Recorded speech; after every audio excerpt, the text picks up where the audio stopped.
François-Xavier, bonjour. Bonjour Vincent. Alors les taux longs sont de plus en plus bas, ils sont complètement comprimés.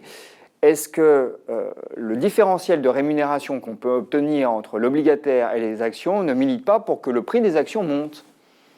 Ça, c'est un énorme sujet. C'est un énorme sujet parce que quand on vous parlez des dernières semaines, mais en fait, ça fait maintenant 20 ans, voire plus, que les taux d'intérêt tendanciellement baissent. Oui, là, vous dézoomez bien. Ouais, voilà. Donc, par exemple, si je vous donne juste les 20 dernières années, prenez la moyenne des taux à long terme Amérique, Allemagne, qui sont les deux références. On était à 6% en 2000. Aujourd'hui, on est à 1%. 5 points. C'est considérable. Voilà. Alors, si on fait une application mécanique de cette baisse des taux sur la valorisation des actions, c'est-à-dire toute chose égale par ailleurs, vous savez, cette fameuse phrase qui n'est jamais appliquée, ça voudrait dire, en fait, il faut diviser 100 par 5, les 5 points, ça serait 20 points de PER. On n'y est pas. Ça aura justifié, toute chose égale par ailleurs, 20 points de PER en plus. 20 points de PER en plus. En plus. Qu'est-ce qui s'est passé en réalité ? En réalité, et ça c'est assez incroyable, sur toute la période des 20 dernières années, le PER, c'est-à-dire le rapport cours-bénéfice d'une société cotée dans le monde, j'ai pris un univers de 3000 valeurs, le MSCI Monde, donc très très large, j'ai pris la médiane et l'historique de cette médiane. Vous constatez qu'il n'y a aucune tendance. Aujourd'hui, la médiane des PER dans le monde est autour de 14,5. C'est plus ou moins la moyenne des 20 dernières années. On a été plus haut, on a été plus bas, mais il n'y a pas de tendance.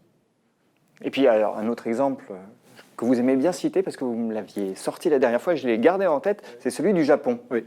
Parce que, pour le coup, là, on a une banque centrale qui a complètement écrasé les taux depuis belle lurette, qui même intervient sur le marché actions. Elle achète des actions. Et le marché japonais, c'est celui dont le PER a baissé le plus.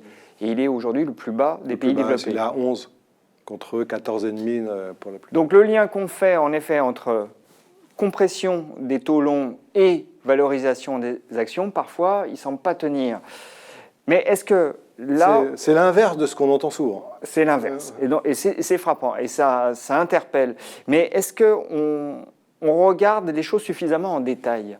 Parce que, est-ce que sectoriellement, finalement, on ne voit pas des disparités très fortes ? Alors déjà, avant de parler secteur, il faut quand même préciser quelle est la logique de comparaison, puisqu'on compare deux classes d'actifs. Bon.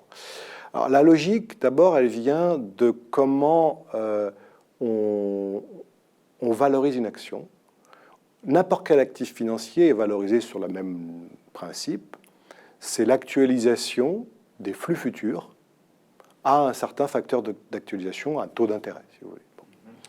Normalement, logiquement, on se dit, si le taux d'actualisation, les taux d'intérêt baissent, le prix doit monter, puisque le taux d'intérêt est au dénominateur.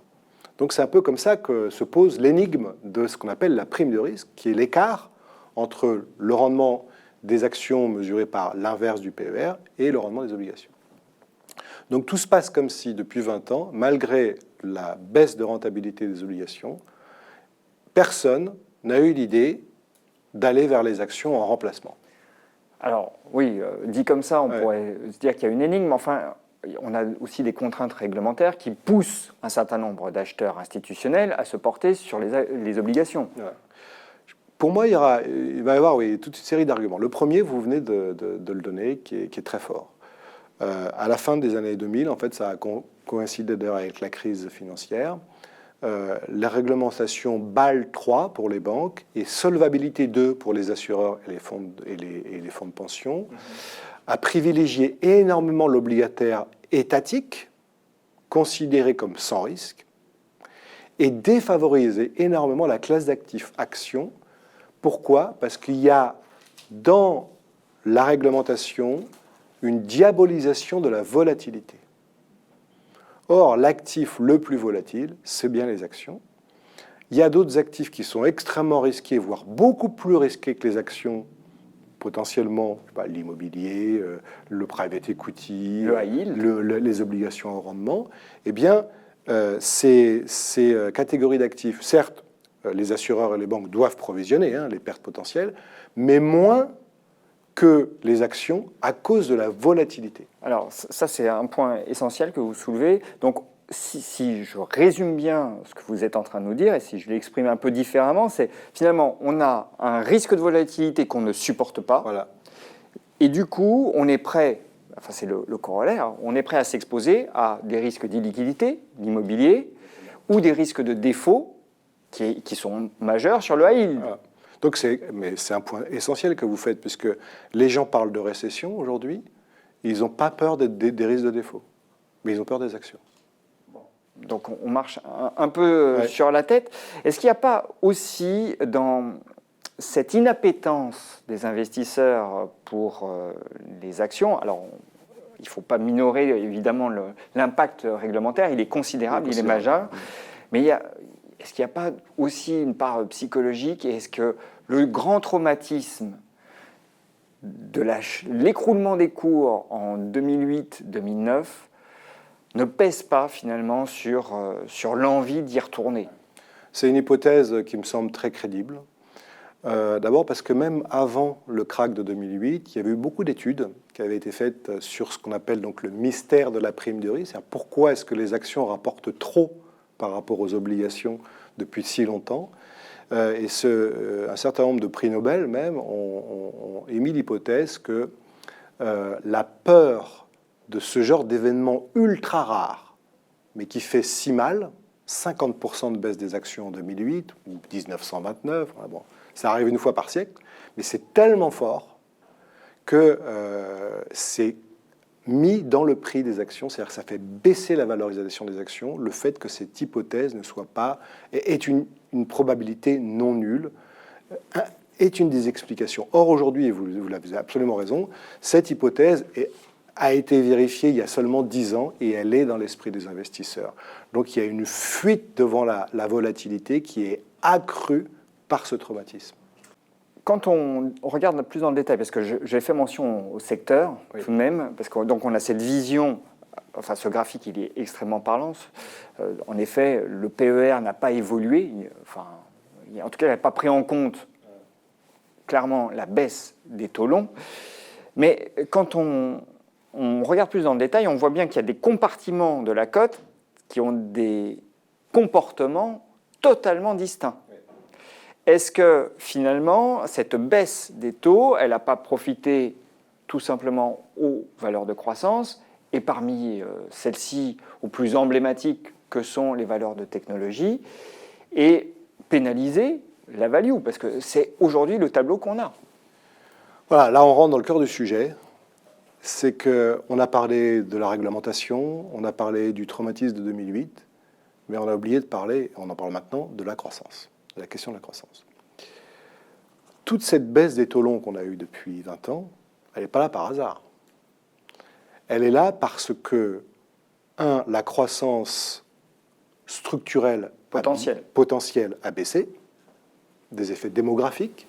Oui, le vieillissement de la population est une donnée majeure, encore une fois. C'est une donnée majeure. Structurante. Il y a la baisse de la productivité qui a été constatée, et puis la baisse de l'inflation. Bon, ça c'est concret. Et puis il y a aussi les projections. Tout se passe comme si aujourd'hui, les investisseurs se projetaient, à tort ou à raison, dans une poursuite de cette tendance, c'est-à-dire l'idée qu'on aurait de moins en moins de croissance tendancielle et de moins en moins d'inflation à long terme, ce qui fait que du coup, l'impact positif pour la valorisation de la baisse des taux est entièrement mangé par l'impact négatif de la baisse de la croissance et de l'inflation. Et donc, finalement, cette stabilité des PER nous parlerait bien d'un équilibre entre taux d'intérêt et croissance. Et cette hypothèse semble un peu validée par l'observation que les valeurs dites de croissance, c'est-à-dire celles qui, quel que soit leur secteur, sont capables de continuer à croître d'une manière relativement stable à des taux de croissance qui sont historiquement pas si géniaux, mais bien supérieurs aux autres, eh bien, les investisseurs se précipitent sur ces valeurs parce qu'elles sont de plus en plus rares. Parce que ce sont les plus résilientes. Un monde où il y a moins de croissance, moins d'inflation, et où en plus les gens pensent que ça va continuer, eh bien c'est un monde où les sociétés qui sont capables de continuer à délivrer de la croissance sont ultra privilégiées. Alors, je ne vais pas vous redemander, parce qu'on l'a fait lors d'une précédente interview, ce qui pourrait, par exemple, ramener les investisseurs vers la value. Vous nous avez répondu. Là, j'aimerais plutôt qu'on s'attarde sur la croissance, les valeurs de croissance. La question, c'est est-ce qu'on ne va pas trop loin tout de même? Alors, on va comparer à la situation de 2000. La dernière fois qu'il y a eu une valorisation excessive des valeurs de croissance est en 2000. Ce n'était pas les mêmes, quoique si. L'Oréal et tout ça se payaient aussi très, très, très cher en 2000. Souvenons-nous, qu'est-ce que c'est l'an 2000? L'an 2000, c'est un moment d'ultra-optimisme sur la croissance. Oui, on pense à la croissance infinie. La croissance infinie, il n'y aura plus de récession, etc. Donc, on achète des valeurs qui semblent dans une espèce d'exponentielle. Et ça, c'est ce qu'on appelle une bulle. D'accord? L'ambiance d'aujourd'hui est complètement différente. Bon, d'abord, quand même, le PER des valeurs de croissance est beaucoup plus bas qu'en 2000. Il est plus haut que la moyenne des 15 dernières années, mais il est plus bas qu'en 2000. Donc, on n'est pas dans cette situation, donc c'est un peu rassurant. Mais l'ambiance d'aujourd'hui, c'est une ambiance plutôt de pessimisme sur la croissance future. Et donc, les gens vont privilégier ces valeurs presque par défaut, par refuge vers une résilience prouvée, qui restera toujours à prouver, mais prouvée. Et ça change complètement la donne. Donc on ne peut pas se comparer à 2000.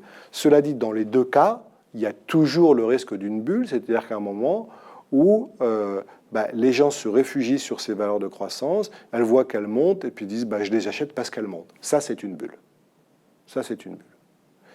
Est-ce qu'on est aujourd'hui dans cette phase-là? Peut-être que c'est en train de commencer. À ce stade, je dirais qu'on n'y est pas encore, mais c'est une menace. C'est une menace, mais on n'y est pas encore. Non. Donc aujourd'hui, on peut considérer que les prix ne sont pas une source de retenue pour les investisseurs. Non, je ne pense pas, parce qu'effectivement, ce fameux saut de l'obligataire vers les actions, il se fait par des petites quantités vers ces valeurs résilientes. Avec un PER, elles sont les plus chères, mais historiquement, ce n'est pas délirant non plus. Donc ça peut tenir, jusqu'à ce que soit il y ait une bulle, soit les gens se réveillent et se disent « mais il n'y a pas de récession. Qu'est-ce qu'on fait à ne pas avoir de value et de cyclique ?» Ça, c'est l'enjeu des 6-12 prochains mois. Ce qui me permet de renvoyer à notre autre interview. François-Xavier, merci. Merci.